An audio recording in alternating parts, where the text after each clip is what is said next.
What's going on, everyone? We have another Exceed commentary here. This, of course, is CPAT, and today we have another Chimera Summer Bash match between Feathers on red side with the Ryu against WigglesNGiggles on the blue side. What a name, by the way, WigglesNGiggles. What a name.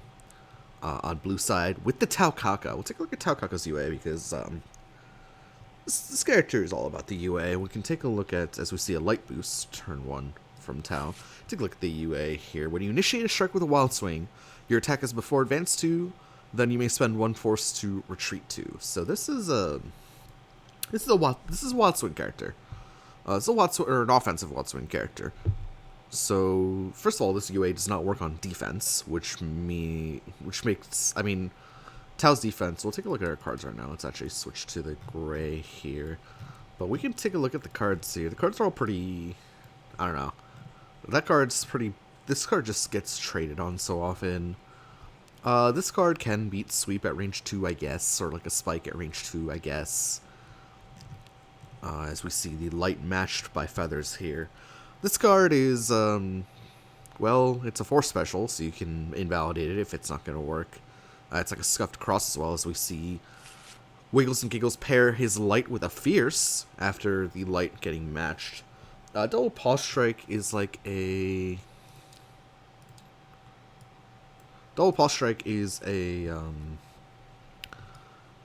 mid speed-ish, I guess, in that it doesn't really beat focus and sweep, but does damage to them. As we see the Swift boosted in response, we have +3 power, +3 speed on Ryu versus +2/+2 on Taukaka here. Trick Edge is a spike like that can randomly catch you with that before effect. Not a force special though, so without any defenses, a 3 speed, 1 range non-force special can be a little bit awkward. But when we pair all these cards with the UA, they can do some amount of work. The only issue is when we don't pair them with the UA, they look pretty middling, right? We took the Ultras. This Ultra is actually pretty decent, although it does lose to both focus and sweep. Unless paired with the or even paired with the UA, this is both focus and sweep. This one beats sweep with 7 power, which can be useful. Still loses to focus. But yeah, that's the character. Now we see, now place a card from your hand on top of your deck, then strike with a wild swing, hit, gain advantage. So this is a boost that costs 1, of course. But basically it gives your attack this before ability. So I mean, we could be adding potential speed to this if we think about speed curve theory here, with a before advance 2.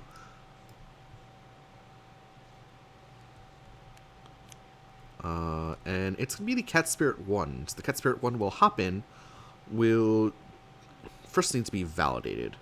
So it's validated with the Kitty Litter special. This will deal 4 total damage. Because it's 6 power. The focus will then, of course, miss. As Tau retreats to...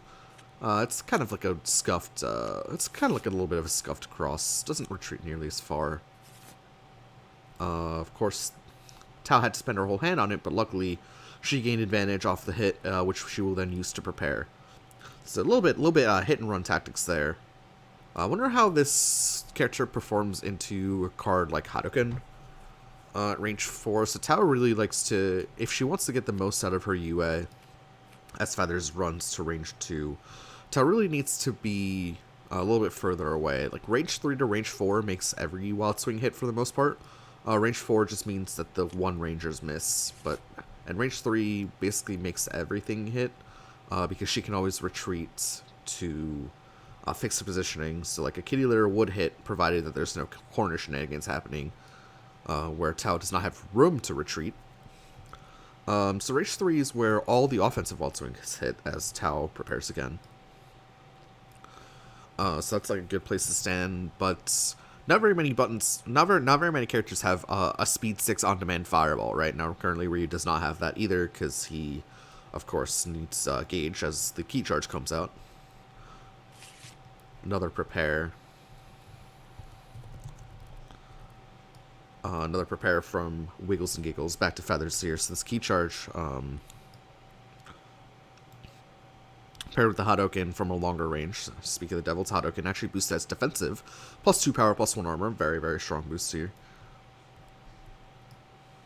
Ryu threatening a crit Shoryu at 6 power, 7 speed for the fast option. And of course, I mean, you can always spike, right? Ryu's a good suite of mid speeds as well that he can pair with this, namely Tatsu and Donkey Kick. But yeah, I wonder how like a long range Tao would deal with a crit Hado. You basically need to stand at range 3 and hope you wild swing your fast attacks.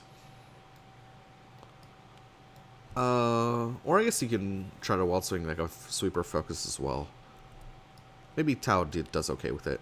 We'll see the crit Shoryu will outspeed the wild swing Keeler special initiated by Tao Taka, of course. Will deal 6 damage. Tao is stunned. Back to Ryu here. So that was an initiation. That was initiation basically to attempt to tech the +2 power and maybe, you know, I mean, we could have gotten like a...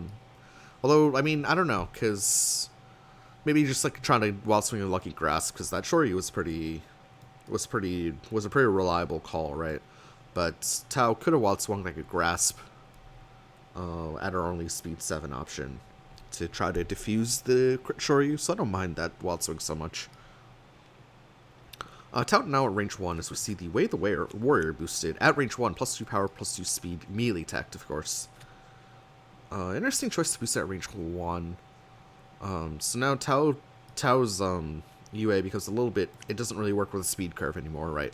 Because you're now advancing 2 and then you can retreat 2. So no changes in effective speed as opposed to, you know, when Tao's standing further away at range 3, for example, and wild swings a Grasp, and then now suddenly you have a range 3 speed 7 move that's 2 points above curve. But no real speed curve shenanigans to deal with anymore when Tao stands at range 1. Now it's more about the range kind of stuff. Anyway, it's back to Ryu prep after... I believe Ryu prepped after the Way of the Warrior, so it's back to Tao here. Tao on short side of the board, but Tao can very easily take long side of the board just by attempting to wild swing, right?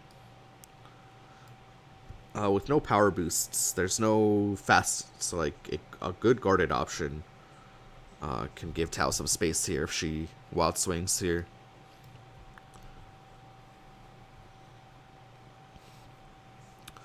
But yeah, one thing about these wild swing characters is that you have to be really cognizant about your deck comp. As we're going to see the Meow I'm Serious. Now strike, hit, or advance or retreat 3. Spends the slashy to do so, and actually strikes with a card from hand.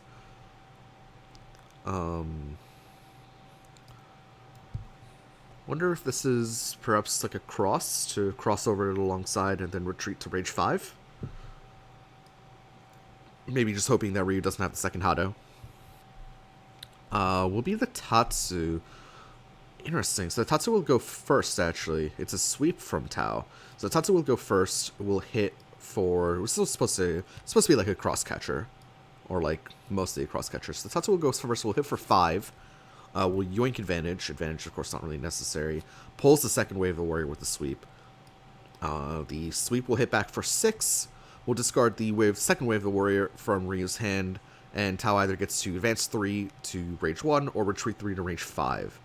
Notably, 1 Hado down, so if you want to try to take a bet that Ryu doesn't have the second Hado, you move to range 5 here, and that looks like what Tao is about to do here.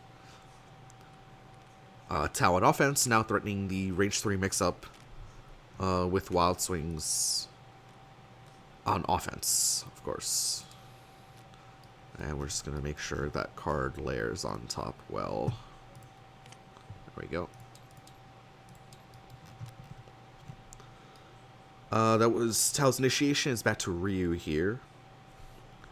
I mean, does Ryu have the crit Hado in hand? Not necessarily telegraphing that he did.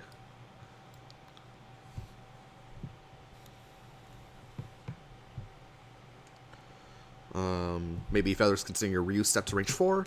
Reset to range 4 does, it weirdly enough, it does like open up more Tao wild swings. Tao just prepares though. Ryu probably needs to step forward again. Actually, does he? Depends. Nope, Ryu says range 4 is good enough for me, I will prepare. Back to Tao here. Surprised not to see Tao push the advantage here a little bit with the offensive wild swing here at range 4. But maybe this WigglesNGiggles has definitely been playing a little bit less crazy than I've seen some other Taos play with the UA strikes. Maybe still concerned about hitting like a grasp or a trick edge from the wild swing, which would be pretty bad. Tao preps again. Now both players up to 7 cards. It's back to Ryu, giving Ryu time to draw the second auto. So we see an expenditure of 2 force in the form of Spike and Grasp to move to range 2. Tao says, I don't want to deal with this above curve stuff anymore. Get me to range 2 where I can crit Shoryu you. In response to a wild swing. It makes sense to me. Over just spending no force to just UA to range 3. Feathers thinks it's more important to move to range 2. Makes sense to me. We actually didn't look at Ryu's kit. Standard DP shape. Overhead, great boost to end the game. Hado, 6 speed fireball. Donkey Kick, overtuned card with 6 power for some reason. Tatsu, good card, good boost. 1 inch. I think Quickstep's really underrated personally. I see a lot of people going for 1 inch punch, but I think Quickstep is fantastic. Both uses of the card are great. Metsu Hado, good ultra, good boost. Both of them are down now for feathers, unfortunately.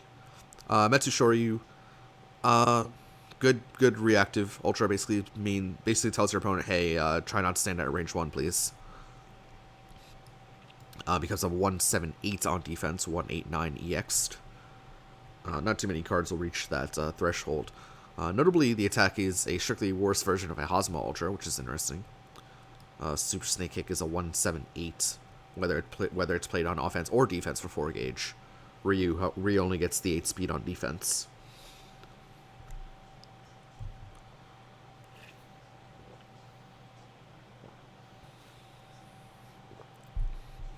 It's back to Tao here. Tao is not keen on wild swinging. Playing a hand-based Tao. I think we've only seen 1 wild swing so far. This is interesting. I've not really seen this playstyle of Tao before. The playstyle of Tao I'm used to, of course, is just wild swinging like a loon. We're just see a reading come out. Feathers with 6 cards in hand, 11 cards in deck. Did just drop a Grasp and a Spike, so I feel like those were the readable normals. And Feathers had a bunch of slows, so I'm assuming it's not a Spike from Tao. I wonder if this just gets met by a crit Shoryu from Ryu. Depending on what was read, of course. See a hand of 0, 1, 2, Shoryu, 1 inch, Metsu, Shoryu. Crit Shoryu does spend a gauge, however. So Ryu would go gauge neutral on that, but crit Shoryu will pretty much always hit. And yeah, crit Shoryu will beat the cross. 7 speed. Ryu will coast 1 and deal 4 damage. Wonder what was read. The reading's definitely an interesting card to pair with Cross. Just because Cross is relatively... It's like relatively low damage value. Usually you see readings paired with more high value payouts than a Cross. Of course, Ryu does just have crit Shoryu on deck, although now both of these are in the gauge area for Ryu, so no longer an option anymore. But interesting to see Tao really want to value that range 5 as well, positioning afterward, and the 3 damage. So much so that WigglesNGiggles was willing to spend a reading on this. We see Ryu initiate a strike at range 1. Of course, we saw focus and sweep in the hand. We also saw a 1 inch punch, I believe. Which is an ignore armor option for Ryu at 5 power, 3 speed. This is Ryu's mid speed that just happens to beat both, beats sweep and trades with focus, 5 for 4. Could just be a sweep or a focus from Ryu as well. I don't remember the other option. It was like Metsu, Shoryu, Um, I don't remember the last option. Datu, maybe? We see the double pause strike. This is going to be trade even 6 for 6. So double pause strike will go first. Functioning mid-speed here that doesn't beat slows. So, I mean, pretty mad card. Does trade 6 for 6 here against the sweep. Not the best news for Tao. With Tao having only 9 life left to Ryu's 14. But I'm assuming Tao had no other option to try to beat the range 1 slow cleanly, so just went for that option instead, which also does beat the 1-inch by pushing it out of the way. Back to Tao here. Tao's gonna boost Feral Fury. Now strike hit draw 2. So puts on the Jin cosplay for a little bit. Although this one's on a hit, and then strikes with the card from hand. Interestingly enough, we probably would have seen Tao strike with a cross if cross was, maybe this is a spike. It is a spike. Yeah. Basically, WigglesNGiggles saw the hand of Feathers and saw it was a little bit weak to spike and just went for it. I was surprised Ryu didn't wild swing that, actually, for that reason. Especially at range 2. But the hit draw 2 goes off and Ryu takes 5, equalizing life totals here for both players. Ryu goes for the reshuffle. Gets pretty notably. The endgame for Ryu, both Shoryus are engaged. Both Shoryus got caught engaged with that reshuffle. As we're gonna see an expenditure. Oh, we're actually just gonna see Tao exceed. Okay, interesting. We'll take a look at Tao exceed here. When you initiate a strike, your attack has before advance 2, then you may retreat 2. And on overdrive, you advance or retreat 2. So basically, you turn into you exude what is colloquially known as crackhead energy with this UA. Notably, again, just as on front side, only works on offense, and really only works for 2 turns, right? So is this a 3 gauge exceed? Only works for 2 turns, but maybe Tao thinks 2 turns is enough to kill Ryu here.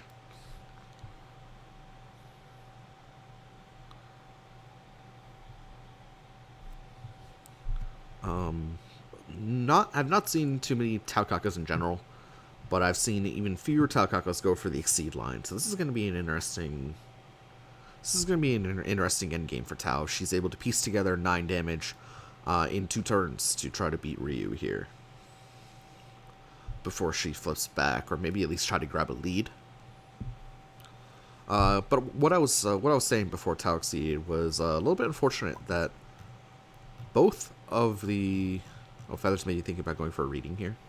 4 cards in hand, 8 cards in deck. But does need to get rid of the normal at some point because we do see that Tao does have a reading in her hand. But both Shoryus here caught engage before the reshuffle, and that is not something you want to see because look, both sides of this card, both the attack an above curve DP right at 4 power, relatively respectable. So we see Ryu change cards 3, drawing 4, discards the Metsu Shoryu and the Assault to draw 4 cards. But look at Overhead as well. Overhead is just a fantastic way to close games. As we see Tao retreat 2, discards the first card from Overdrive, retreats 2.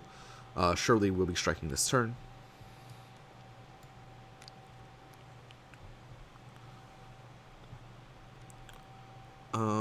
Ryu did have to draw 4 cards at the top. 4 cards at the top could be enough for a crit Hado.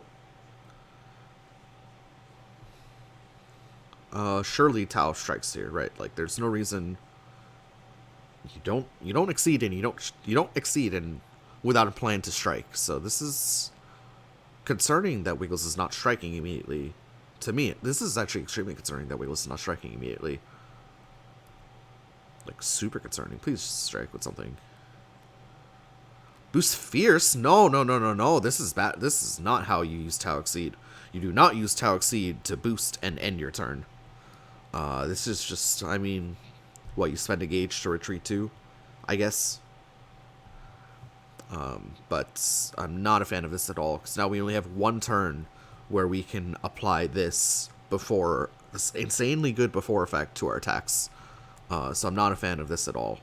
Back to Ryu here. Furthermore, doesn't even work on defense. If Ryu has Crihado, he techs this right away, right?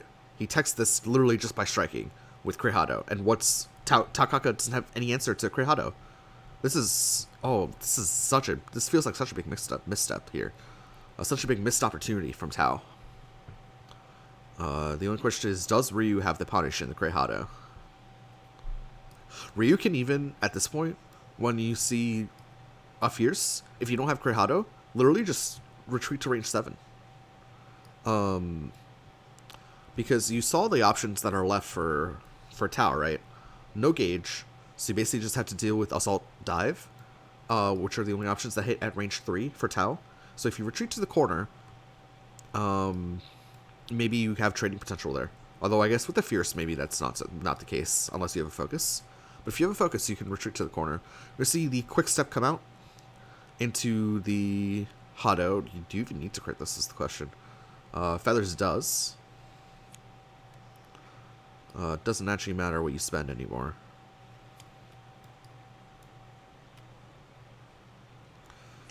That 1-inch punch should go down first. And now we are at range 5. We boosted, Tao boosted Fierce, and Ryu has the punish. Right. Ryu can even punish with a Metsu Hadoken. Right. Like what is Tao gonna do about this card on defense? Tao's defense is absolutely atrocious. It's so bad. We're gonna see Tao Wild Swing in response.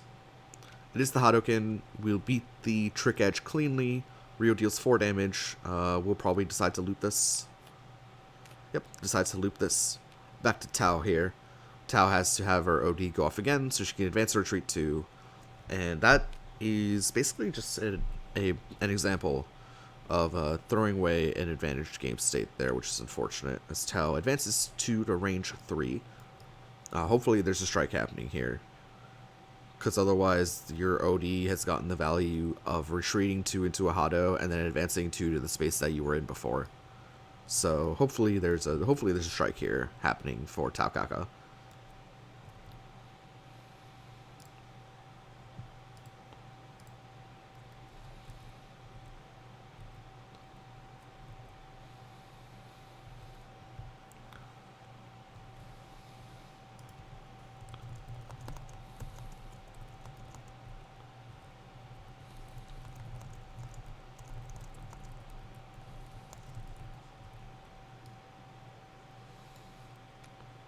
WigglesNGiggles shaking his mouse like that.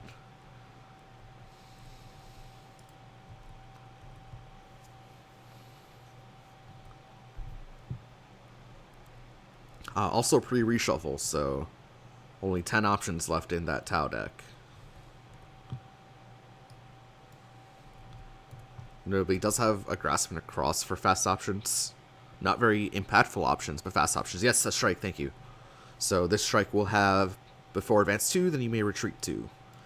Feathers does have to be wary of an option like Grasp at speed 7 from the hands. Does not really have to be... I mean, does have to deal with a mid-speed and dive, right? So Tao can advance and retreat and then dive over. Or Tao can even... advance 3... No, that doesn't work. But dive is the mid-speed option. Is there Trick Edge up? Trick Edge is up. So there is a mix-up here for Tao. This is basically just an ignore guard option. Feathers has a block that pretty much negates the mix-up. And then Tao has to deal with a crit Wild Swing on Feathers' turn. So that pretty much feels like GG. With Tao only having 1 gauge.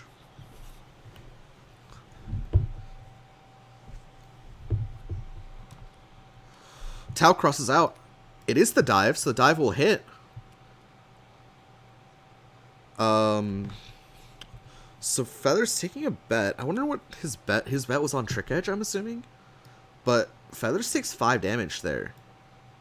That's super unfortunate. That is not the combat option I expected Ryu to go with there. the cross, because it feels like, I mean, I guess Tao had only that. Tao had assault and dive as her. Is Tao a girl? I can't tell. I can't tell. Tao only had assault. Tao did have EX assault and a dive for options that would catch this cross. So I'm shocked to see Feathers go for a cross here, because cross lost to grasp, cross, assault, assault, dive. Beats focus, beats block, and beats these specials that don't really do anything. Loses to that special as well. Although maybe you don't really expect Tao to strike with a cross here when Kurehado is being threatened. But Feathers needs to find a way to close out the game fast.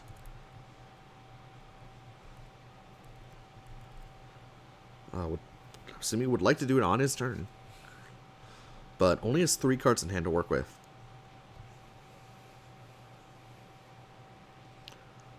Notably, WigglesNGiggles did play a dive and like bluffed it into a Kurehado, right? This Kurehado would have stuffed it completely. So maybe Feathers was reading like a slow. As we see Feathers spend 3 force to CC3, drawing 4. So we'll draw the Hado and we'll draw 3 additional cards. Back to Tao here. Tao will overdrive, flip back. Can stay at range 1, chooses to flip back. Stays at range 1, interestingly enough.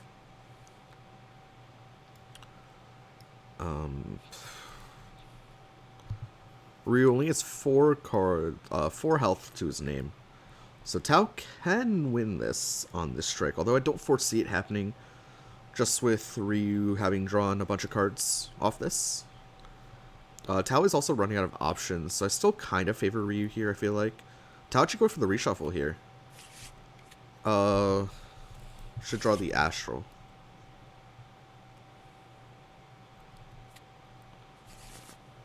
Okay, yeah, there we go. Looks like it's fixed. Of course, Season 5 characters on their first turn are not blessed with drawing a card from their deck and must draw their Astral instead. Which can be both a blessing and a curse in the late game, where you're not drawing an option from your hand. Ryu decides to boost Wave the Warrior at range 1 again. Notably, does not the ignore armor option is 1 inch at 5 speed here, which is the only checkmate tool that Ryu has at range 1, because Overhead was caught in the gauge before the reshuffle. Both copies. And you see the bursts come out from Taokaka. So it's both a blessing and a curse. It's a curse because you don't draw a card from your deck for that 1 turn, but then as a little bit of a consolation prize, you get to draw 2 and take another action. So that's why it's both a blessing and a curse. So if you can survive that 1 turn, that's fantastic. If you can't survive that 1 turn, then that sucks, right? But with Feathers boosting Wave the Warrior here on his turn to try to get a better percentage chance of winning the next strike. Burst actually gets value here, which is great for Tao. I'm actually shocked to see. Actually, I guess Tao can't retreat to range 3, because then the Great Hado just like, what does Tao do against it? Tao just like kind of throws her hands up in the air, says what if Great Hado? So melee Tao only has 2 gauge, so no. Where's that Ultra Hex Edge in play for Tao at this point in the game, which is kind of sad. 1 tech also caught in the gauge before reshuffle for Tao, so that, I mean, I'm assuming tech would have come out right away had it been an option for Tao, but not an option here.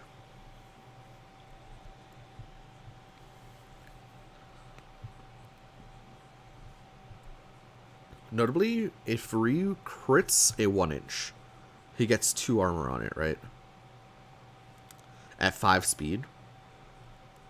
Tao doesn't really have a... Tao has an extra cross-like in her deck in the Cat Spirit 1, but has to play a 6-speed that or a 6-speed cross into a wave of the warriors. So the 1-inch punch is looking like a really solid option for Ryu. We're gonna see Tao go for a reading here. Reading hits. It's just gonna be a 1 damage cross. Diffuses the boost. However, Tao will have to deal with a crit Hado on her turn. Tao does build her 3rd gauge in the process. Ryu boosts Swift. So it says, I don't want to strike with the crit Hado now. Unless, did he get rid of the Hado at some point? I feel like he didn't. Swift +1 power +1 speed. So Tao does have a turn to move back in away from crit Hado range. Doesn't really have a ton of resources to do so, however. Tao instead is going to boost defend to attempt to trade with the crit Hado. Crit Hado will deal 5 damage here, so the 4 defenses of defend are looking pretty minuscule unless there is an EX attack for Wiggles on deck. So instead, Ryu will boost Fierce, +2 power. A little bit of a boost war here that I didn't really expect to see come out from both players. But Ryu now threatening a, 7 damage, 7 speed Hado here at range 4. This is pretty spicy. This is pretty spicy. I mean, I'm assuming Tao's like kind of playing like she has a block. By like counter boosting the past turn there, I feel like.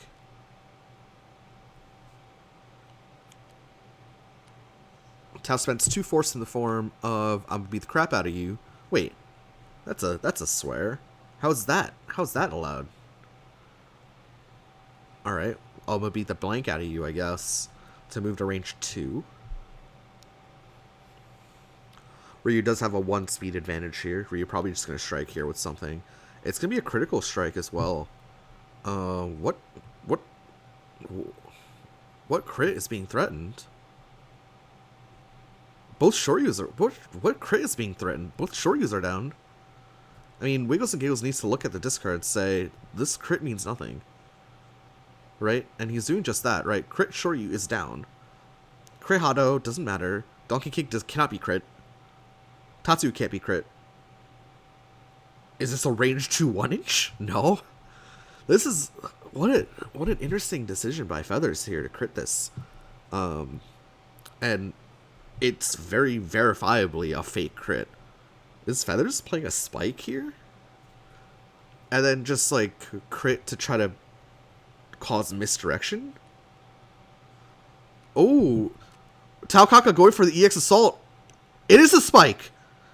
WigglesNGiggles takes game 1 because Feathers plays a crit. Trying to telegraph one thing, but accidentally telegraphs the spike because he doesn't have a Shoryu to telegraph. What?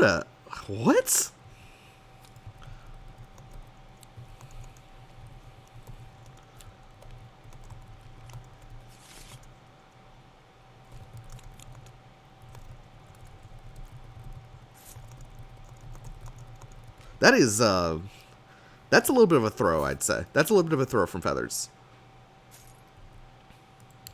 Because the misdirection works the exact opposite way. Right? When your other option is gone, the misdirection works the opposite way, and Wiggles says, okay, I'm just going to crit Assault.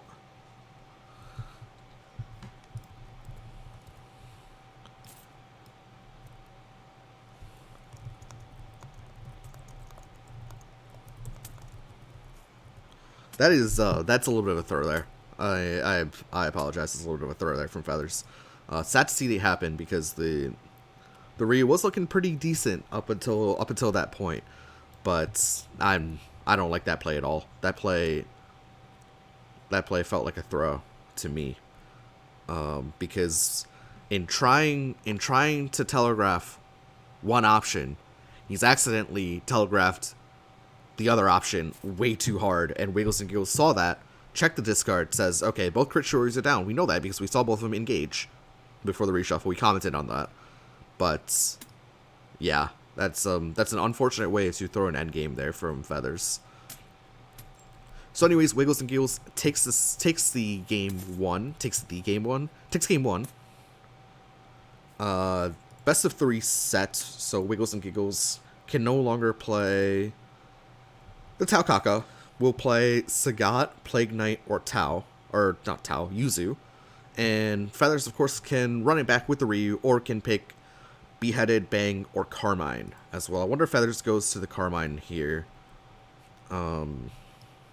Because he's down a game. Tries to get a quote-unquote free game off Carmine. If the people are to be believed that Carmine is the best character in the game. Brings out the red bag as well. And it is going to be the Carmine. It's going to be the Carmine Plague Knights. That is... That's a matchup. Plague Knight has bursts of damage that can deal with overcommitted Carmines. So that's my tip to Feathers, is to not overcommit. Because Plague Knight, of course, is a character with bursts of damage off the Ultra Boosts, right? Serum Supernus, Berserker's Brew. Those are bursts of damage. Has a range 1 ignore guard option as well in Staff of Surging, right? So these are bursts of damage.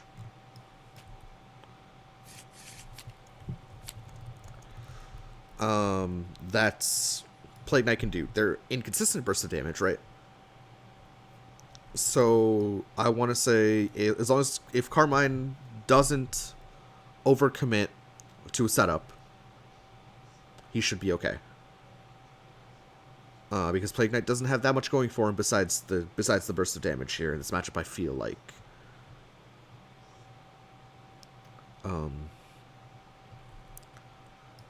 But if Feathers is able to get like 2, or if Plague Knight's able to get like 2 bursts of damage in a row off, then suddenly Carmine could be in trouble. That's my read on the matchup. I've never played it before. I don't think I've ever seen it before. I hope I've never seen it before, and then like you look back like 2 videos before, and then you see me cast a Carmine Plague Knight game. But I don't think that's the case. We'll take a look at Plague Knight UA here. After setting cards for strike, you may discard a card at random from your hand. Add all before, hit, and after triggers on the discarded card to your attack. We say this every single time we see a Plague Knight on the board. The at random is a card is a clause you might as well just cross out. It's almost never random for optimal Plague Knight. And of course, Carmine. We got dissolves. We got cards that trade extremely well. We have a random fast here. One of the most, dare I say, controversial characters in Season 6 due to his perceived power level. Anyway, so Trap Boosts, how the Trap Boosts work is, we can just take a look at this card. Traps are a subtype of continuous boost that sustain themselves as long as you're not stunned. So as long as this before trigger doesn't go off, the trap stays on the board as Carmine boosts a dissolve at range 2 from the opponent, threatening a fast option in thrust speed 6. Threatening spike, obviously, threatening a huge number of slows. We're actually just going to see Plague Knight boost unexpected results into that. Now advance to retreat 2, hit, reveal the top card of your deck. If it is a normal attack, add it to gauge, otherwise +2 power and discard it. It's an interesting answer. Notably, as we were talking about before, long pitch, not a perfectly safe response because this dissolve extends the range of Carmine to range 4. So long pitch would have gotten popped by both a slow attack like spin or sweep or pulverize. Spin hits 1 to 5 there, pulverize hits 1 to 4, as does sweep. Or the fast option in thrust at speed 6, which calculates from the dissolve. Anyway, we're going to see Carmine boost the air dash to retreat to range 4. Carmine then, Plague Knight then attacks the first dissolve. Let's see if there's a second one on deck. Of course there is. Carmine boosts that one at range 1 from the opponent. Now threatening assaults. As we see Plague Knight shift to range 2. Now this is highly telegraphing the perfect pitch, which can become a 2/5/7 with pretty good hit effect as well. So Plague Knight has like a scuffed DP shape here in perfect pitch. I mean, yeah, this is a scuffed DP, right? Only hits at range 2. We see Carmine perform the Carmine Shuffle. That is the UA, move a dissolve boost in play 1 space. If you did, advance or retreat 1. So interestingly enough, Carmine yoinks the dissolve towards him, and then shuffles forward.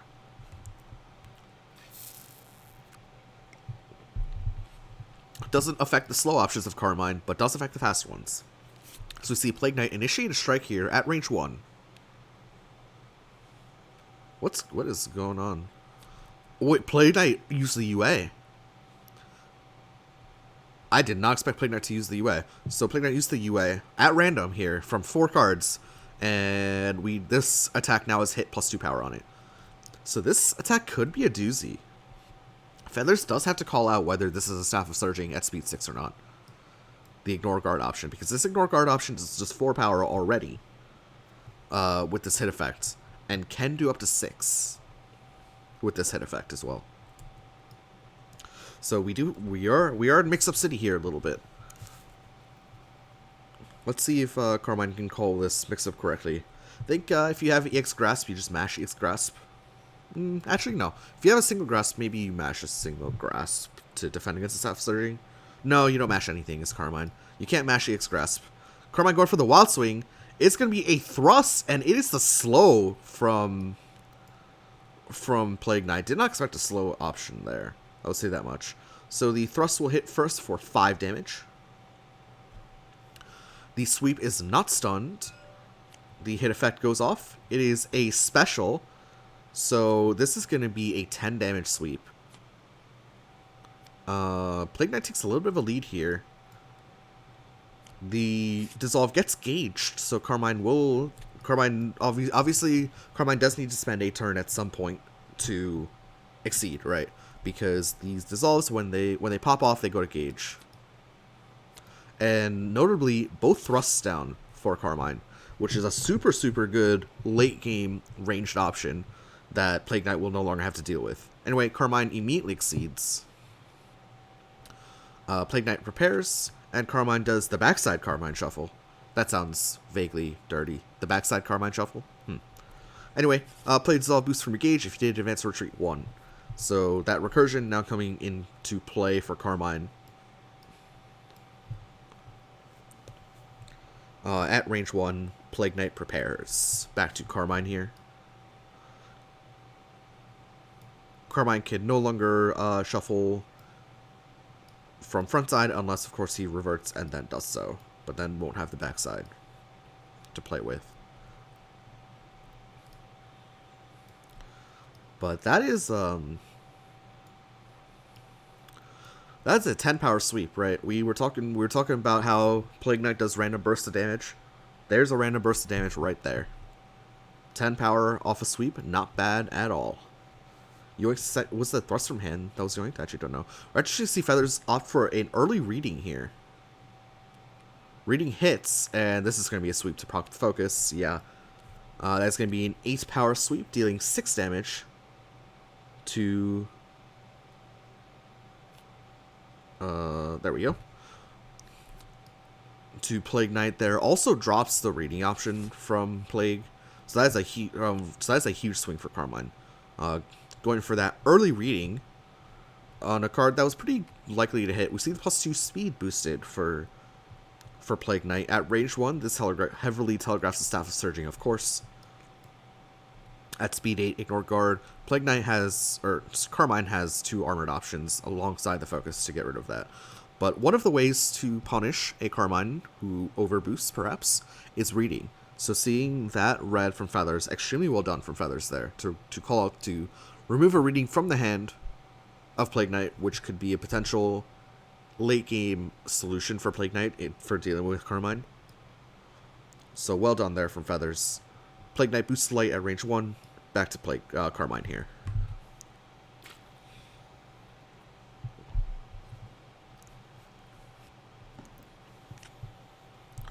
I think Carmine prepared. I took a sip of water, and I heard cards being drawn. Plague Knight prepares in turn. Second air dash, boosted for Carmine, will retreat to range 4 in neutral. Of course, the only option that Plague Knight has at long range is the long pitch. 3-5, 3-5 hit, you may spend 1 force if you do, +2 power. So Plague Knight will have to come into this, assumedly.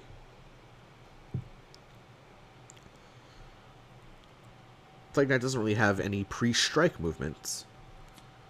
Drops the Staff of Surging to move to range 3. So range 3 mix-up now being represented by Plague Knight. However, range 3 is not close enough because Carmine can just Carmine shuffle back. And that's exactly what's going to happen there from Carmine.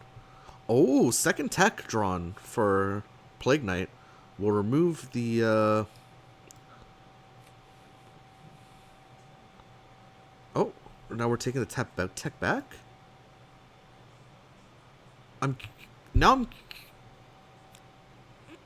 What is going on? Oh, Carmine had to discard a card for end of turn before the tech went off. I mean, Carmine can... Yeah. Carmine still has 4 dissolves left in the deck. We'll place another one at range 1. Plague Knight now out of techs. Staying at range 4 is not the place to be for Plague Knight here. You gotta go and you what is it? You gotta go and you can't stay here? Something like that? That's not saying, but I don't know what is. Plague Knight spends the second Staff of Surging, interestingly enough. I feel like this was supposed to be like the powerhouse card for Plague Knight in this matchup, but clearly in a hand of 7 cards, this is the card that Wiggles and Giggles valued the least, which is interesting to me. Second reading coming out for Carmine here to attempt to defuse the +2 speed boost. Will it hit? If it hits, then this discarding Staff of Surging is such a strange play. I mean, surely Wiggles and Giggles is discarding normals that he doesn't want red, right? Instead of discarding Staff of Surging, an ignore guard option into Carmine with both thrusts down. Say it ain't so.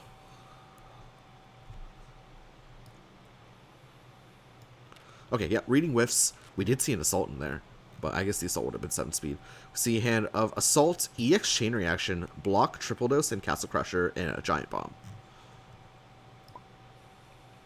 Okay, so the reading was on Spike, which tells me that Carmine wants to go faster than speed 5. You can't go much faster than, what, like a speed 8 EX Chain Reaction? Should be the response to a reading Spike? Surely. Because this is what a twist could be at speed 7, so you want to try to beat the twist. Could be across a speed 8.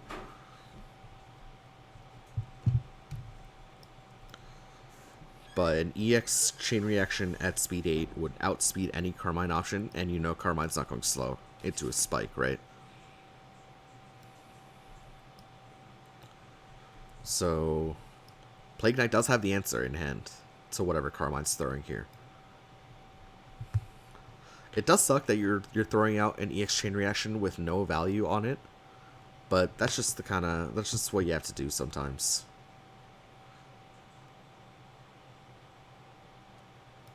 Okay, he's moving, and there is the EX Chain Reaction. That's going to be a 5-power EX Chain Reaction with a before close 2 hit gain advantage on it for kicks, I guess. I don't know. I guess Plague Knight just wants to get additional value out of it. And that's going to pop the cross at speed 8, of course. Plague will close 2 and deal 5 damage. We'll discard the Dissolve as well. And things are looking alright for Plague here. Things are looking okay for Plague. Nobody does have like a weird hand now after the fact, but Carmine now down 3 dissolves on this reshuffle. Plague Knight parries the 4th dissolve, parries Twist out of the hand of Carmine.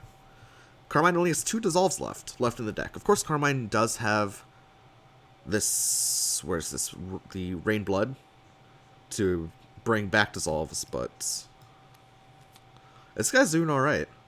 Plague Knight's doing alright here, as we see Carmine boost the 5th dissolve on top of Plague Knight.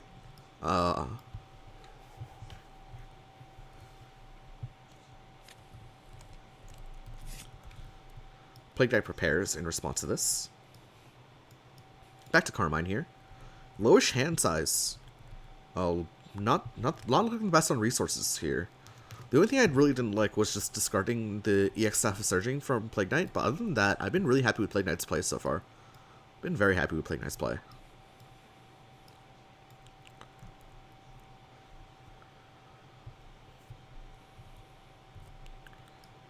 WigglesNGiggles has been looking pretty... WigglesNGiggles, excuse me. Has been looking pretty good so far.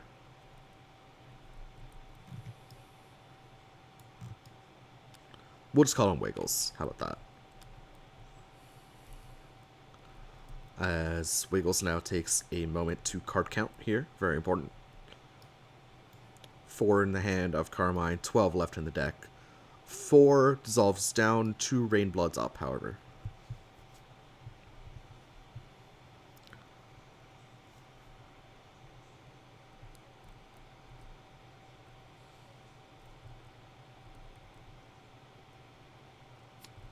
Feathers prepares back to Plague Knight here. So the only thing is the Serum Supernus that can be threatened by Wiggles here loses a lot of bite when the Staff Surging is down, right? Granted, Feathers still has both blocks left. Oh, we're actually just going to see a reshuffle action from Wiggles. The early reshuffle. I like this a lot. I'm a big fan of this, personally. I like that a lot from Wiggles. A lot of times you see people, especially a lot of sorry, I don't want to make the comment that I was trying to make. A lot of people reshuffle too late. So I'm a big fan of this early-ish aggressive reshuffle from Wiggles. Get those options back into the deck. He's clearly happy with whatever he's drawn. Get that chain reaction back to the deck as well. We're actually just going to see Carmine perform the same reshuffle here. So no Rain Bloods, but now 5 dissolves in here in the deck, waiting to be drawn from Carmine. So Plague, there's an opportunity for Plague here. It really feels like there's an opportunity for Plague here to take this game away from Carmine. We see the tonic boosted on the Giant Bomb. Copy a hit effect on your attack. This effect cannot be copied.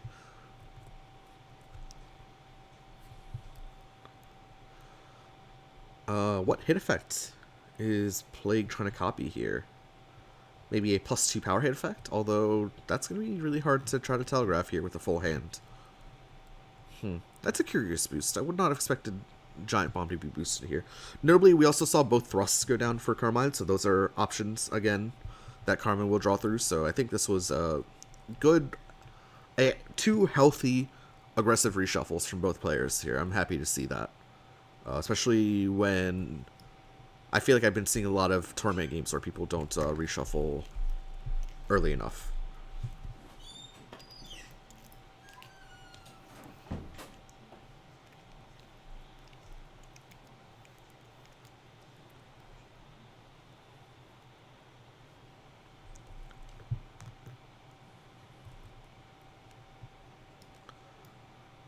Carmine spends 1 force and 2 force across...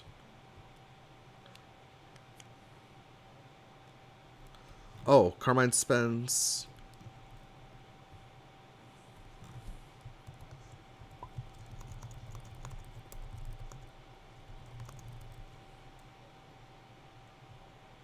What? Sorry, what happened?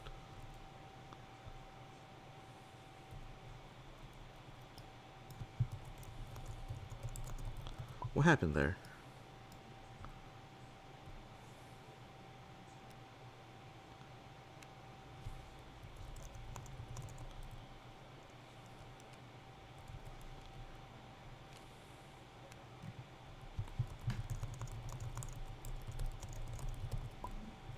That is not how Reckless Run works.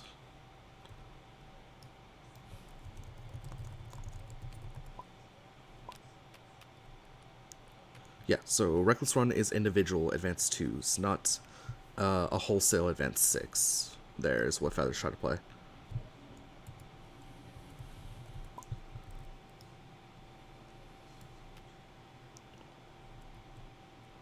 As WigglesNGiggles needs to stop looking at the discard here. Okay, there we go. Yeah, so Reckless Run, we'll take a look at the text here. These are individual advanced 2s.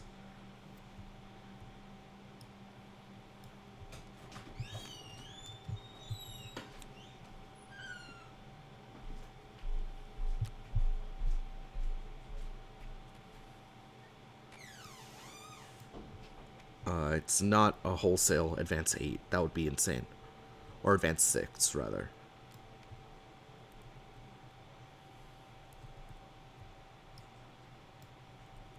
So Feathers does have to reconsider his play here.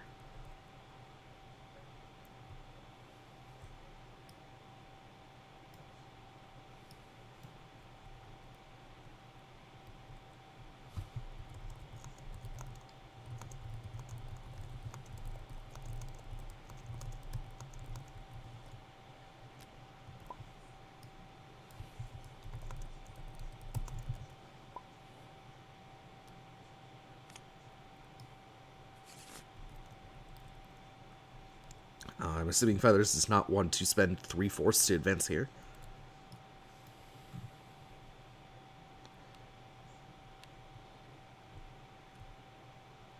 Feathers actually going to boost the...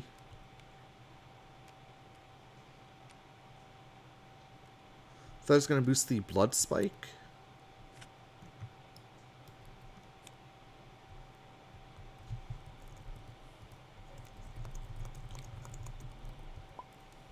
Wait, what happened? What did he do? He... Blood Spike's second action...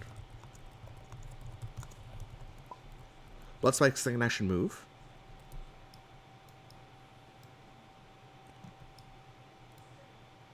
Retreat 2.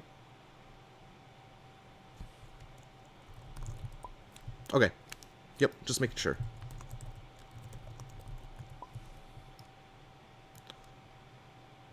Yeah, okay. So Feathers instead will boost Blood Spike to pull Plague Knight into the corner, and then we'll spend 2 force in the form of Cross and Pulverize to retreat 2. Just wanted to clear it up, make sure everything's okay, because they looked like he wasn't like doing like the proper actions. Obviously they're in voice chat, so they know what they're doing, but I just gotta make sure that I know what they're doing as well. It's back to Plague Knight here. Plague Knight spends 2 force in the form of Triple Dose, which is an interesting decision for sure, to move to range 1. I don't know, man. Berserker's Brew is a really great boost. Plus 3 power now strike is a fantastic boost. Into Carmine. Into a Carmine that is like noticeably out of fasts for the time being, right? Unless you just top deck one. So that's an interesting move there from Plague Knight for sure.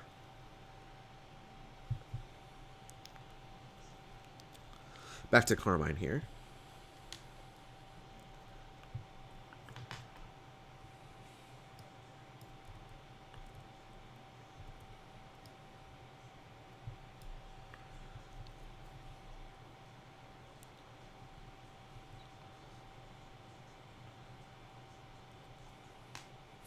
Carmine prepares. Back to Plague Knight here. Who now this is the setup that Plague Knight wanted, right? We saw Plague Knight trying to attempt to stick like glue to Carmine. Carmine has finally decided to pass turn, or not pass turn, but prepare. So essentially pass turn with respect to the board state, disregarding hands. This is the situation that Plague Knight wanted. Let's see what the setup is that Plague Knight's trying to have go off. This is Wiggles' chance to, like, this is what he wanted. So let's see what's up. The Frantic Research, draw 2 cards, then strike. After draw 2 cards. Is that this? That's another Staff of Surging used, which I'm not the biggest fan of. I was not expecting the Frantic Research to get boosted with this. I was expecting an Ultra Boost. So to see the Frantic Research is a little bit curious when Plague Knight has about a billion cards already, right? Plague Knight was not in need of a reload, right? The reload is needed post Serum Spareness or Berserker's Brew. So it's very curious to see a Frantic Research boosted here. It's going to be an EX attack, however. Notably, this is not EX Sweep or EX Giant Bomb, or EX Staff of Surging.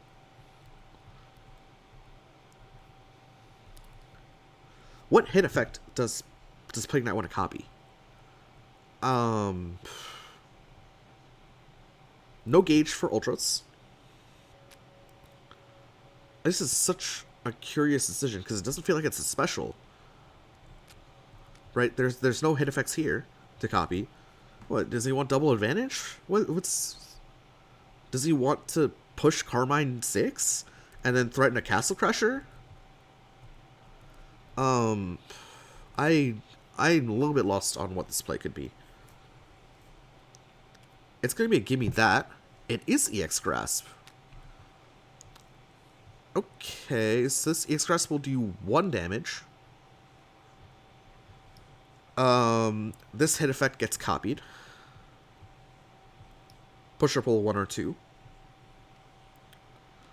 So Carmine will, or Plague Knight will push 2, and then draw 2. Plague Knight will do that, putting Carmine into the corner. It just feels like a very, very, very peculiar decision. Felt like a lot of value got lost there. I feel like there's a lot of value that was to be captured in that combat. That was so strange.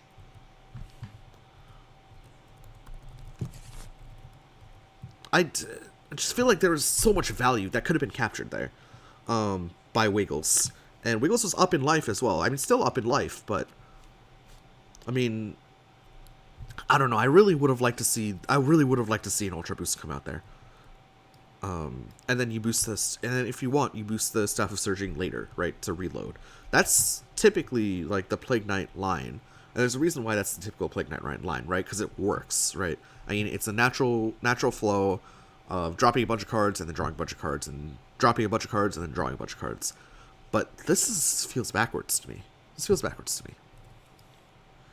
Anyway, Carmine takes 1 damage from that, not stunned, so gets to maintain the dissolve at range 2. Just very curious. Very, very curious. Not a fan of that combat at all from Wiggles. Okay, another dissolve gets dropped in front of Carmine. Now we're threatening a 7 power grasp, 6 power twist, on top of any of these slows that Carmine can throw. So this is a little bit dangerous. Plague Knight can attempt to match the speed with the Serum Supernus. Plus 2 power, plus 2 speed, plus 2 armor, now strike, right? Which is why I would have liked to have seen that drop before. Are we gonna see... We're gonna see a pair... What? I'm gonna see a hand of Sweep, Twist, EX Thrust. Both copies of Thrust drawn. Parry was on Grasp. A Dive and a Focus. So now Plague Knight's gonna get red this turn. I'm not... It just feels like Plague Knight just lost the plot in the past couple turns. I don't know why we're pairing Grasp. I don't know... I don't know. It just feel like Plague Knight had a really good grasp on the early game here, but these last 3 turns has just tossed the advantage so much into Carmine's favor. Carmine has 2 boosts down. Carmine almost assuredly gonna read this turn to get something out of this strike as well.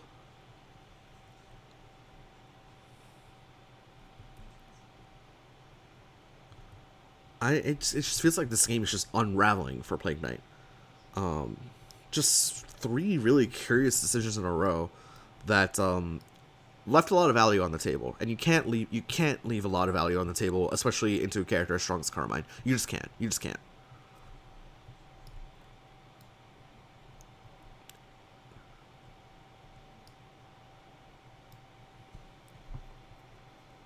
Right, and even this parry, right? Blocking a 3 dissolve setup, while it's expensive, Plague Knight has ways to recover, right? Plague Knight has ways to recover cards. So even blocking a Plague Knight Carmine setup like that isn't the worst thing in the world, especially if Carmine initiates. and then you can like counter with like a Berserker's Brew strike, right? You get like a free strike to do something afterward. So just a series of just very confusing plays. I hate to harp on this, but I really felt like Plague Knight did have a shot to was even advantaged in this game. I would claim Plague Knight was advantaged at some point in this game. And just like kind of, it's just kind of sad to see it thrown away, especially to a character like Carmine, who will definitely punish those kind of mistakes.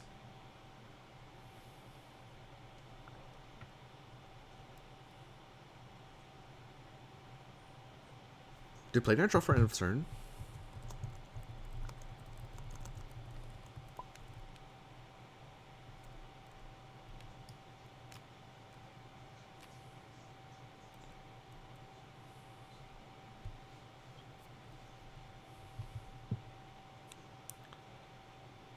I don't think. Yeah, because I think Plague Knight had a bunch of cards in hand and was over. Drops the Staff of Surging! No. Uh,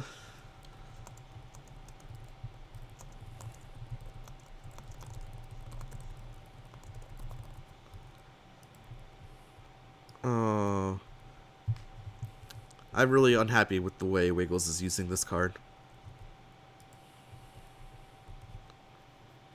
I don't know, it just feels like it's such good. It's such a good. I don't know. I don't know. Anyway, Carmine discards 3 normals, the normals in his hand, to CC3, drawing 4. Curious to see that happen over a over a reading.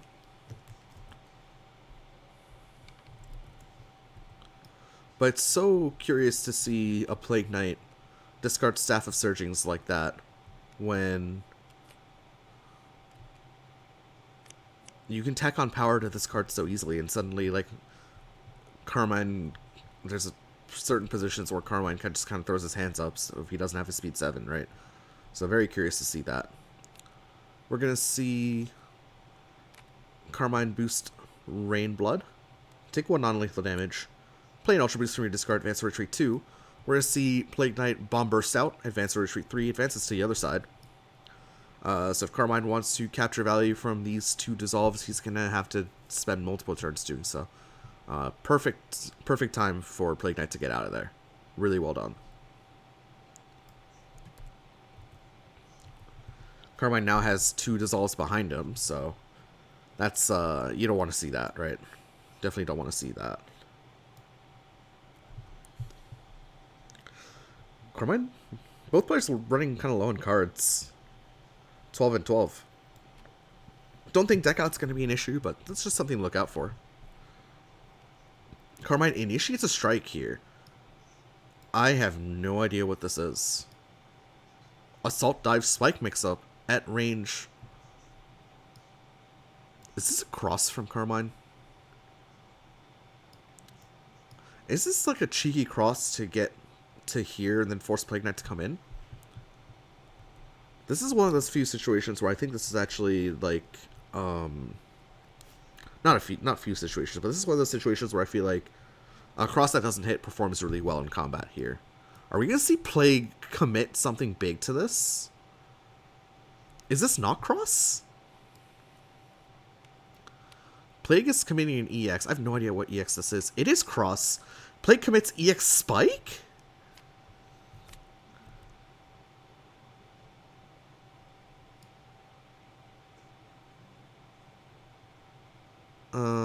Okay.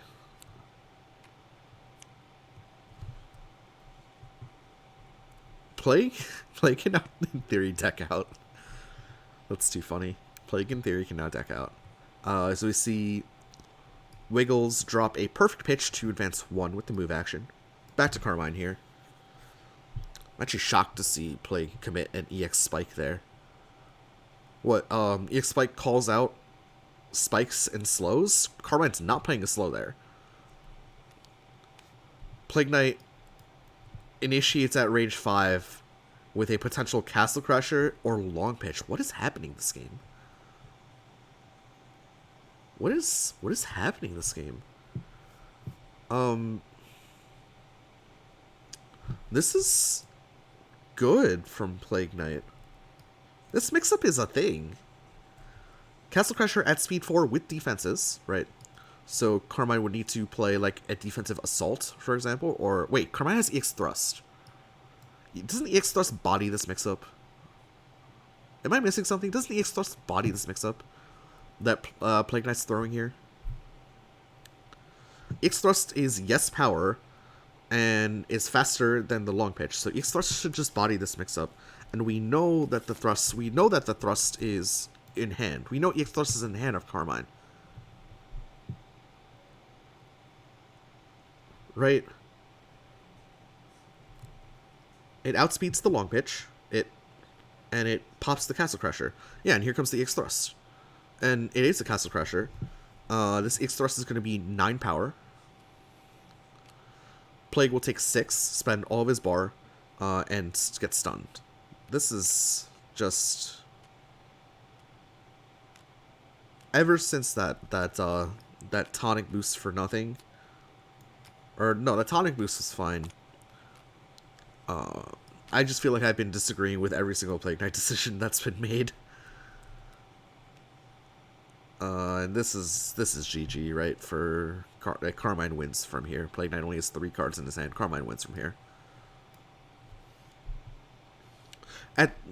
If we're looking for positives, Carmine spent EX Thrust, so no thrusts left. That's a positive. I don't see any other positives to the situation from Plague Knight.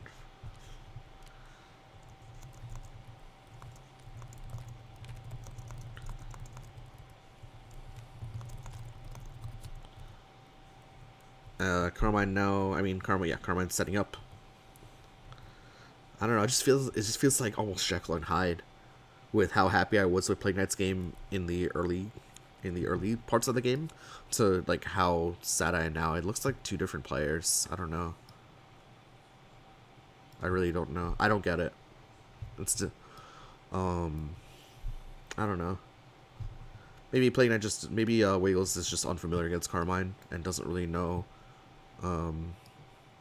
how to deal with it, but I would claim that Plague was favored in this game. And then would just kind of threw it away. At the very least, this is only game 2, right? So, I mean, game 3 is on the cards, and Plague can still technically win. Although, with only 13 cards left in the deck, even I'm not sure of that. Has a +4 power, +0-2 range in front of him to deal with. Both players are low on cards. Carmine does have the deck advantage over Plague Knight if we're speaking on those terms. Carmine does have to be wary of a reading from Plague Knight, so might have to just strike soon, if not now. As both players inspect each other's discards here for a moment. I think Carmine will have to play an anti-reading strike very soon. If not now. Maybe now is the appropriate time with 2 dissolves on the board. You definitely don't want to be overcommitting as Carmine, because that's your loss condition, is overcommittal into a reading. Notably, both staffs of surging and both spikes are down from the Plague Knight side, as are both Castle Crushers. So those are all the ignore armor guard options. We're actually just gonna see Carmine go for a reading instead. Probably try to read a focus. If I had to guess, Carmine wants to get rid of focuses from the hand of Plague, so we'll read a focus. The reading whiffs. We see a hand of 0 to 5 chain reaction giant bomb. Yeah, and Feathers does confirm it was a reading focus. I don't know what you even respond with here. Reading focus. I mean, it's +4 power, so it's not a grasp, at least, that Feathers is playing. Is Feathers playing like an undercurve assault, perhaps? Anyway, this hand doesn't really respond well to that anyway.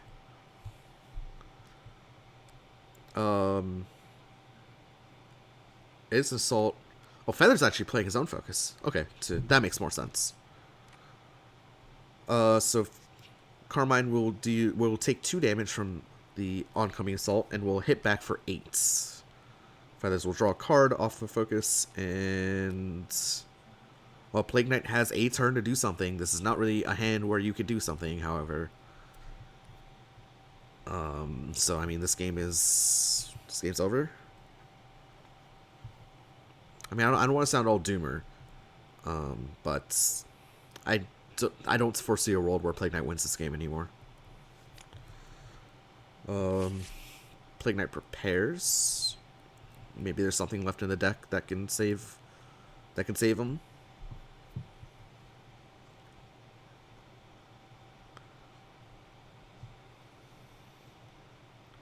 Even in a world where Carmine plays a Dissolve from Gauge, crosses over, right? So ends up here, and let's say Plague Knight advances, it's totally fine.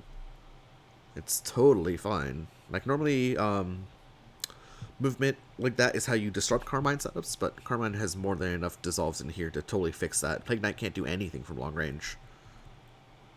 Outside of the long pitch. And like, even then, you just block that, right? You have 2 blocks left in your deck for Carmine. Blocks will never get stunned because all the spike options are down.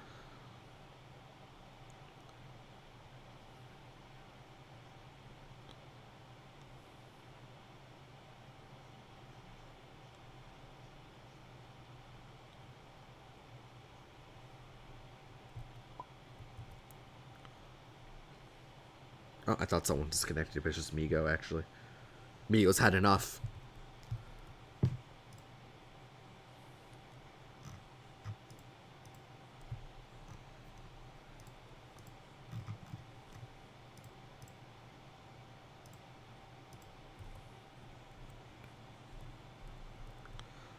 Sorry, I wish I knew the camera hotkeys so I could just, like, hit them and then reset the board to, like, an acceptable thing where it's not, like, a skew or anything. But I don't know what they are, and I'm too lazy to look them up. I guess I can look it up now, but I don't want to do that. I don't want to accidentally reveal any secrets, although I don't think TTS has any secrets like that.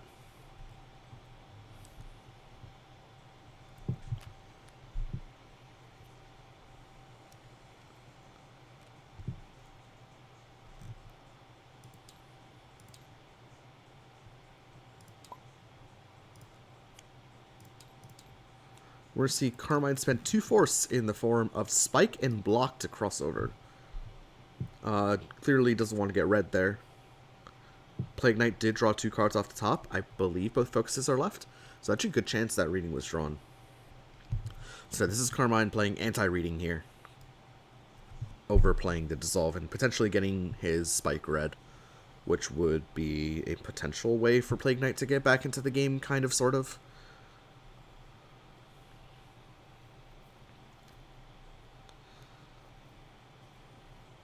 But that gets shut down immediately from Carmine.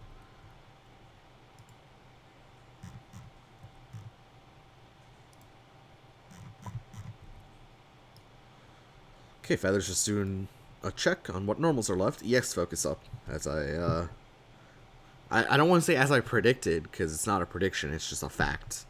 But you see cross, assault, dive, sweep, focus, block left for Plague Knight. And the specials left are EX long pitch. Castle Crushes are down. 1 chain reaction, EX long pitch. I feel like a triple dose is down as well. This ultra counting is not. Oh, Feather's not done yet. There's like 1 triple dose left, 1 chain reaction left, an EX long pitch left, and a giant bomb left. That checks out. That's about 12 cards. Carmine, on the other hand, has 1 of each ultra, a Pulve and a spin left, alongside a bunch of normals. So, like, Carmine could top deck a normal that gets red and then lose. Plague Knight plays another parry. The parry whiffs, The hand is twist, spike, block, and then you blank. This is the end.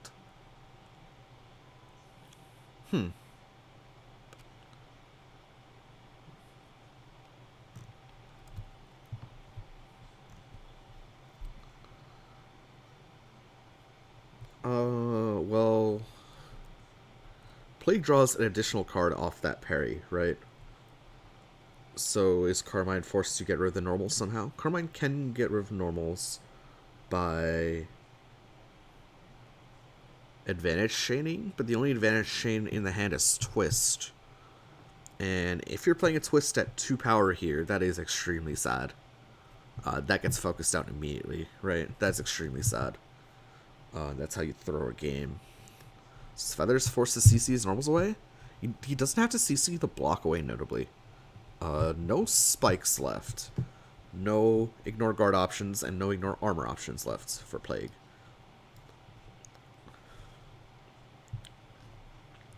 So really just has to get rid of that spike. Is the big no-no in Feathers' hand right now.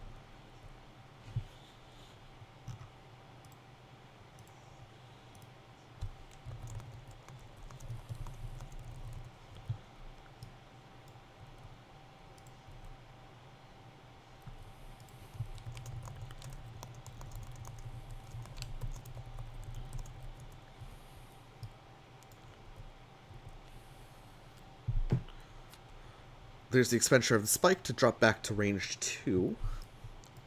Back to Plague Knight here.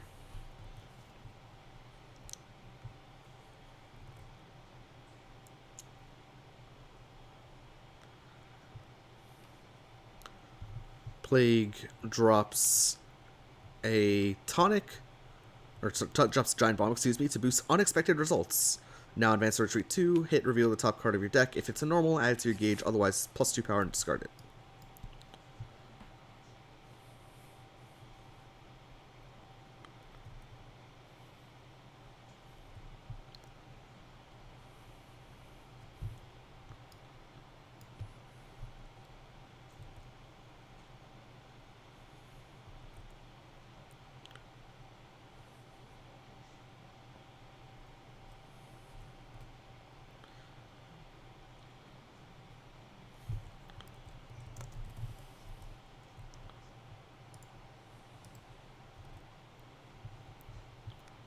Back to Carmine here. Carmine going to initiate into that.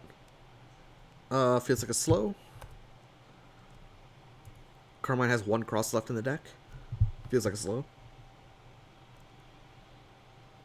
If I was a, it could be a risky like twist setup.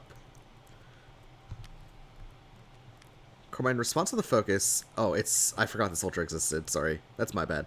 This is a 6-speed ultra that just wins the game. Sorry, I forgot this ultra existed. Dang it! I was trying to get better with forgetting options existed. But this is a 1/4 9/6. It is a good card. It's a good card. WigglesNGiggles drops both his blocks, so is checkmated by that card. Anyway, Feathers takes game 2 with the Carmine, although I will say, no, I won't say anything. So we're on to game 3. Feathers has Ryu, Beheaded, Bang left in his arsenal. WigglesNGiggles has Sagat, can do the run back with the Plague, and has the Yuzu as well. So, yeah, let's see what both these players go for. I know Feathers, I've definitely seen them play more Ryu and Beheaded than I have seen them play Bang. I don't think Bang is a particularly difficult character to play well, though. I think Bang's a difficult character to optimize, but I don't think Bang's a difficult character to play well. Just because that kit is just the TC bit overtuned, just a little bit. And Wiggles, I don't remember. They picked Sagat last week into Moriarty. Lord, that was a time and a half. That's one of those times where I got a little bit animated at what was going on at the board, on the board there. This is the first time I saw them play Plague. I don't Did they play Yuzu against Moriarty as well? I don't know. Sorry, sorry, I'm making you guys nauseous. The characters have already been decided. It's gonna be the Beheaded. It's gonna be the run back of the Plague Knight for Wiggles. Like I said, I think the early game Plague Knight was good, but I really felt like Wiggles really lost the plot in the mid to end game as the Plague. And we're gonna see Feathers go for the Beheaded. Interesting matchup here between what, the two best characters in season 4 probably. If I had to guess, these are probably the two best characters in season 4. We're not gonna take a look. We'll just say yes, they are. Beheaded, just a super solid, just reliable character. The downsides are he is a little bit weak early. He does have a bunch of vanilla cards, but when paired with traits, some of them become powerhouses. So we'll take a look at the kit here. First, Beheaded has no Exceed. This is his UA, right? So he can, for 2 gauge, Exceed, and when he does, he gets +1/+1 for his next strike. But he also gets a trait. So he has 3 traits here: Brutality, Tactics, Survival, +2 Power, on Specials and Ultras, just a good, reliable trait. +1 Range, helps you break the speed curve. Survival is good for trading. Also good in like niche situations, like if your opponent has a lot of 3 power attacks, you want to be trading up against those. You take Survival. Take a look at the kit as well. Twin Daggers becomes a monstrous card. Is basically a 1/2 5/6, but when paired with the trait, becomes very good. Dive Attack is your standard range 5 dive. Also, we see Tactical on there. The Wrenching Whip, boring card, but boring does not mean not reliable. This card is very reliable. Infantry Bow, Fireball, there you go. It's Shoto character. There's your slow option that retaliates super well with Survival and Brutality, like hits back for 8. DP Shape when you take Tactics. Sorry, has the game already started? Okay, no, the game hasn't started. DP Shape when you take Tactics that pumps up to 6. Very, very good Ultra. Like 1 gauge Ultra, super reliable. Spartan Sandals, a little bit niche, but still sees use. Phaser, look at that boost, +4 power. Phaser itself, while it has NA power, can put the Giant Killer into play and then gains advantage. Putting the Beheaded player at range 1 with a +4 power boost into play for 1 gauge. Not bad at all. Yeah, good, solid, reliable kit. Does Beheaded have? And we saw Plague Knight's kit already, so we won't be going through that again. I actually feel like we didn't see Plague Knight's kit. So we're going to see Plague Knight initiate a strike at range 4. This is going to be either dive or a long pitch. Notably, Beheaded does have an EX option, but it's just going to be wild swinging here. Drops a Phaser. A little bit unfortunate there. Drops a second Phaser. Okay, now a little bit. Now more than a little bit unfortunate. Does get the block, so blocking this is super good. Even at the cost, maybe even at the cost of 2 phasers. Long pitch will have to be validated, of course. Don't think Plague Knight drops an additional force on this. Maybe he does if he wants to play a reload boost next turn. Actually does, but drops the reload card. So this is going to be a 5 power long pitch. I'm assuming Plague Knight has another reload boost that he wants to use instead. But it's really interesting to see Plague Knight drop the reload card on this strike to empower this with +2 power. Anyway, it's a 5 power long pitch. I'm sure Beheaded is going to spend 1 force to take only 1 damage, especially with a hand of 5 cards. Or 6 cards, excuse me. Yep, drops a spike. We'll take the 1. Wild Swing block there is really good. So we see the Tactical Tornado boosted from Beheaded, +1 speed, now advanced retreat 1. We see Plague Knight prepare. Okay, I guess we don't need... I guess these reloads are overrated. When you can just sit there and prep. Beheaded with a +1 speed advantage will now strike. Range 3 mix-up in play. 1 spike down. I expect this to be dive from Beheaded. Could be assault, just to get the advantage at a super reliable play pace. It is going to be the assault. Plague will deal 4 damage and take 2 in return, and the immediate Exceed comes out. So Beheaded yoinks his first trait, and who will have +1 power, +1 speed on his next. Okay, technically Feathers is cheating here because he should not have drawn for before.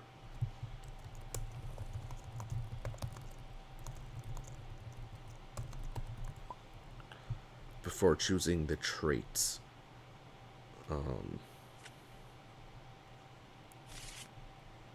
It's okay, Feathers just takes it back.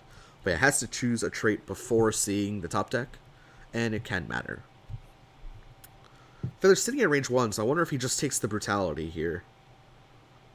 Normally, if you're a little bit further back, that's when you take the Tactics, especially if you're going to be messing around with above curve options. I would only foresee Feathers taking the Survival if he had like an EX Assault Shield to play with, but doesn't.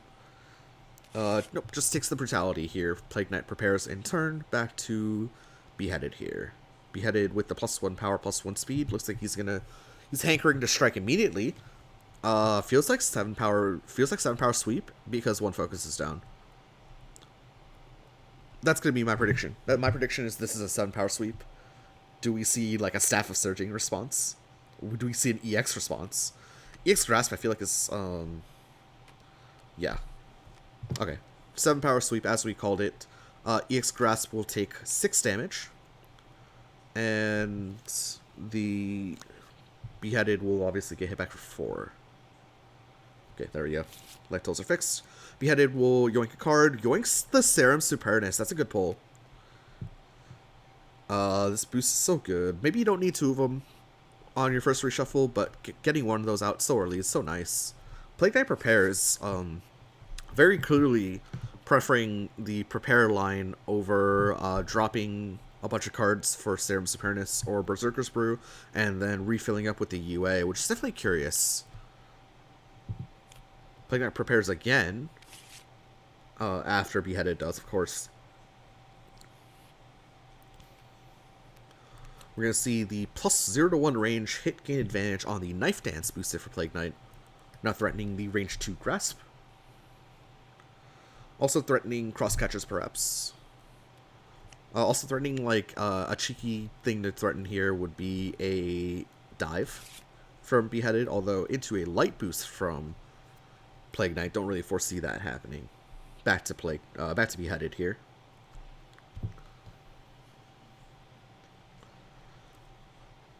Yeah, +2 speed definitely outmatches the Knife Dance here. Beheaded will have to find something else to boost in turn.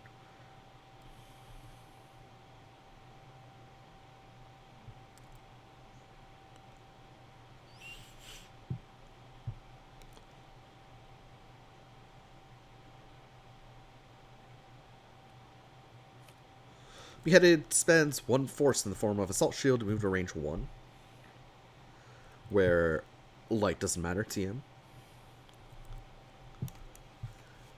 Will Plague strike with an amusing... No, I was about to say. Will Plague strike with a super amusing Speed 6 dive as a mix-up with the Staff of Surging. But no, drops the Staff of Surging to move to range 2. Plague Knight for some reason is like super allergic to this card. I personally rate this card pretty highly. I think this card's fantastic. I love this card. So I'm sad to see it being thrown away consistently as force from a full hand of WigglesNGiggles. So maybe he just values that card differently than I do. I personally love this card. You see the run as Beheaded takes center. Gets himself out of short side, and also maintains that range 1 that he wants to keep. Now technically an Assault Shield is a Cross Catcher.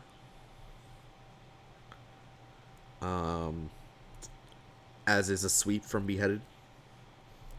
So that's something that Plague Knight will have to be worried about, is the Cross Catcher. I mean, Plague Knight wanted this, actually, no, Plague Knight wanted range 2. I was about to say, Plague Knight did not want this range 1. Plague Knight has been wanting range 2 pretty hard. So hard that Plague Knight's going to spend a gauge and 2 gauge. Oh, never mind. Plague Knight exceeds. We'll take like Exceed side. Basically, as Plague Knight, you can now do your UA twice. As Plague Knight has to discard down for end of turn. Definitely interesting, because in the first game, we did not really see this used properly. This UA, if at all. Plague Knight discards second block. WigglesNGiggles also really doesn't like block, I feel like. Interestingly enough. WigglesNGiggles does not like the block. Orp. He likes parry, but is unafraid to get rid of those blocks early, and does not value them. Values them right next to the Staff of Surging. Wait, Beheaded initiates a strike at range 1 with the Knife Dance in play. Probably a slow. Probably just like if this is second sweep, you definitely play second sweep here, especially when you see a Staff of Surging drop from Plague Knight. If it's not a sweep, I could foresee it being a focus. Reminder, both phasers are down, so it's not a phaser for the next strike. Could be second Assault Shield, just to try to catch everything, although Assault Shield does not really hit back for massive damage just yet, because we only have Brutality up. No survival up, only Brutality, so doesn't trade back as hard as it normally would. Are we going to see the Crosscatcher from Feathers here? Ooh, we're going to see Beheaded or Plague Knight empower the strike with +2 power. Ooh, it's a +6 power? This is oh, no, it's not.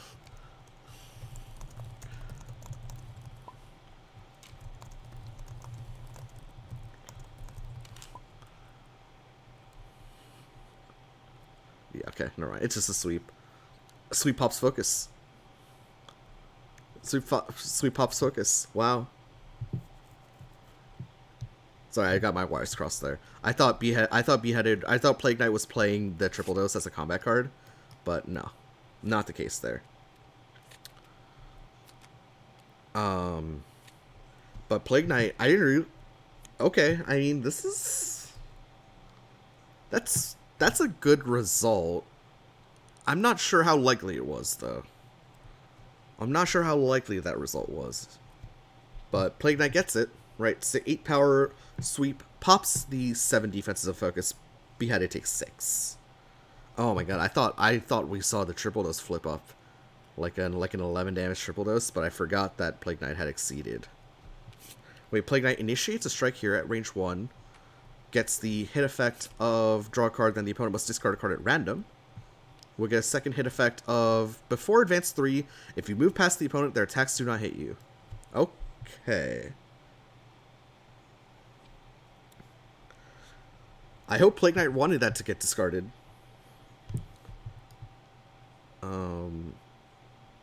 I do wonder how much Wiggles is playing with the RNG here. I do wonder that. Wiggles going for, or Plague Knight going for the Giant Bomb, which is always going to hit. So the Grass will hit first for 3 damage. No way to make Giant Bomb miss here if you're Beheaded. So it just depends on what range you want to choose. Yep, so Beheaded will cross over, or sorry, Plague Knight will cross over Beheaded after taking 3 damage and will take 6 back.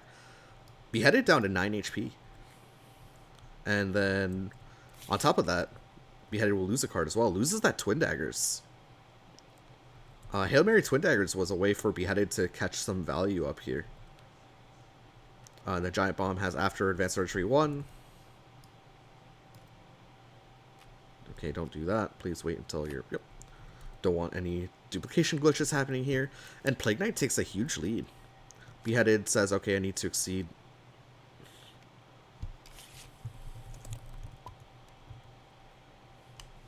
And yeah, trait first. Come on, Feathers. Will it be Tactics or will it be Brutality? Feathers is down 10 life here. And could lose. Sorry, I thought that I guess the +2 power sweep was pretty hype. I thought you flipped the triple dose, so I was about to be like, wow, that is an 11 power triple dose. I personally love triple dose because It's a super high play that's not super not it's not played quite it's like very often in optimal Plague Knight gameplay. I feel like I think that Berserker's Brew is a really good boost. But I love playing triple dose. I love seeing triple dose, so I'm always hyped for that. Anyway, Plague Knight prepares back to Beheaded here. Who's down 10 life, has the brutality, has the tactics. Okay, Beheaded prepares in turn, back to Plague Knight. Plague Knight will prepare again. Now, notably does have the 3 gauge to play with Ultras, but only 1 Ultra left. Only the triple dose left. And if I had to guess, Feathers is just setting up a 7-speed cross here. That does 4 power. Get to Rage 5, where you can't really get hit by too much outside the long pitch. Force Plague Knight to spend resources to come in. That's the Telegraph. Beheaded can always go for a cheeky 6-power 4-speed spike. Bet the game a little bit on that, if he so chooses. Notably, he didn't get Tactics, so doesn't have a DP shape to play with in the near future in Wave of Denial, which could have been a potential win con.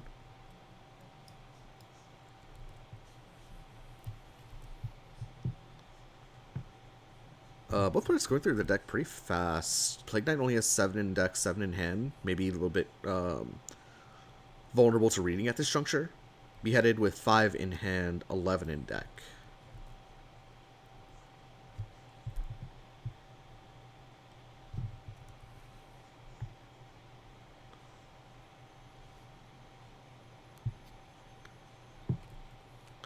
Beheaded boosts light, now has plus 1 power, plus 3 speed, threatening a 6 power spike.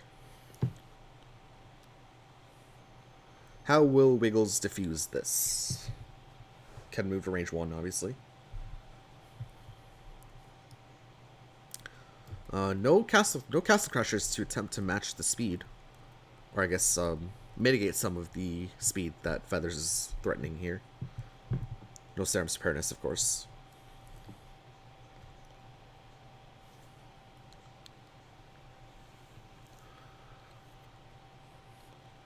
No defensive options, really, in the hand of Plague.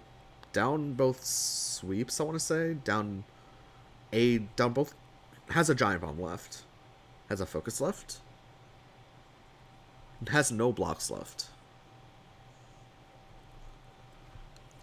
So Feathers can almost double commit boosts here if he wants. I don't think he will, but he can.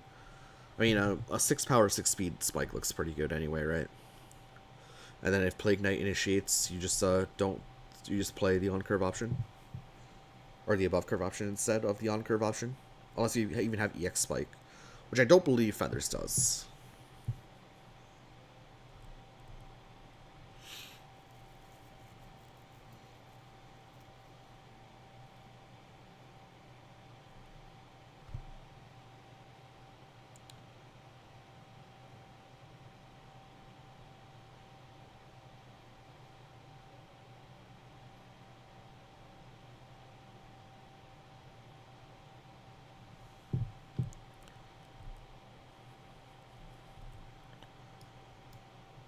WigglesNGiggles shaking his mouse, thinking, how am I going to deal with the 6-speed spike that's incoming? Is he going to try to read? No, wait. Okay, that was the most delayed tech in the world. Back to Beheaded here. I don't know why that tech came out so late. Was Wiggles trying to perhaps save the dive for a Berserker's Brew dive something, or attacking dive onto something? Maybe that's why there was hesitation on whether Plague wanted to tech, because, I mean, hey, Tachyon before Advance 3, if you move past the opponent, their attacks do not hit you, is fantastic. Absolutely fantastic. We saw that come into play earlier in this game, obviously.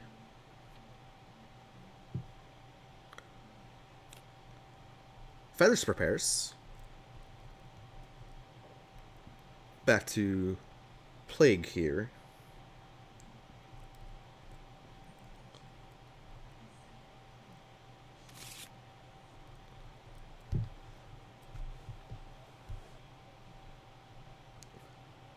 I wonder if Plague goes for a cheeky reading here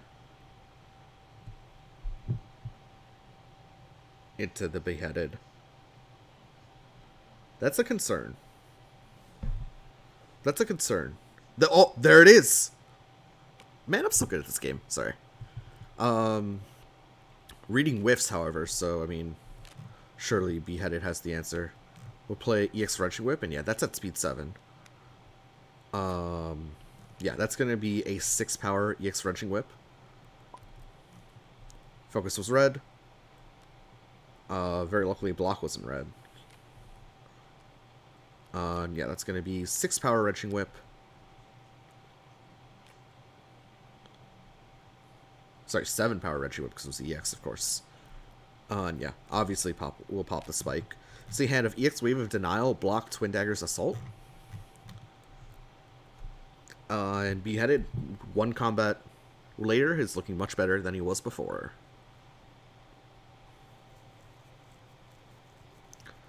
Wiggles just reading the focus, obviously, to not get red in turn. We've actually seen both these players read the other player's reading that like that.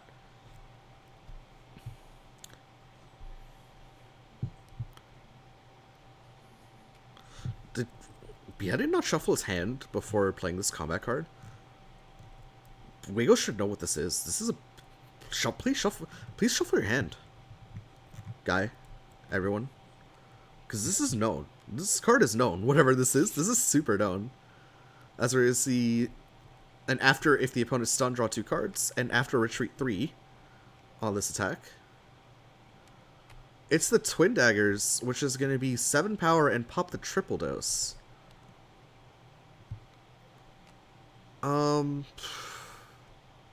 Well, Plague Knight has just thrown this game away a little bit. First of all, like, yes, I guess it's a little bit cheaty, but, like, we knew exactly what card Feathers played. He played the middle card, and he didn't shuffle his hand. So, like, it was a Twin Daggers. And then, playing a triple dose there is spicy. With only 6 defenses. Into the obvious, like, I mean, the hand was known, right? It's like, this was a pretty obvious threat. The 7 damage Twin Daggers. That's going to be the DP shape, which is lethal. Unless, okay. Feathers just takes game 3. In such a manner. Plague Knight ends up with a dead hand. Oh, that's a super dead hand, actually. That's a super dead hand. Wiggles goes for the reshuffle, is unable to find the card that he wants to find, draws a long pitch off the reshuffle as well. And Feathers takes this at 2-1. I feel like there were flashes of brilliance from the Plague Knight, for sure. But then, like, got muddied towards the end both times. And Beheaded, man, Beheaded can, once he gets traits going, he can put the hurt on you, right? He can definitely put the hurt on you. Anyways, thank you guys so much for watching. I hope you enjoyed the content. Feathers moves to 2-0. WigglesNGiggles moves down to 1-1. Both players still alive, still in playoff contention. This is probably the second to last match I'm casting this week. I think I'm going to be taking a look at Migo versus Rose tomorrow in CPAT Certified Banker of the Week. Maybe we'll have a graphic for that, but you know that we won't. But I hope you guys enjoyed the video. If you did, feel free to leave a like, subscribe, hit the bell, all that good stuff. Leave a comment as well. Maybe I should ask a question at the end of these comments, like it's 2008. The question is, what would you like to see in the content moving forward? There you go. Don't say increased production value, because that's not happening. Anyways, we've overstayed our welcome here. Clearly, thank you guys so much for watching, and we'll catch you for the next one. I gotta find a better way to cut these videos. I feel like I feel very awkward cutting these videos. But maybe we'll have like an outro song or something. Maybe we'll whip something together in Audacity or something real quick. Not Audacity. Let's not do it in Audacity. But maybe we'll have an outro song soon, even though you know we won't. All right, bye.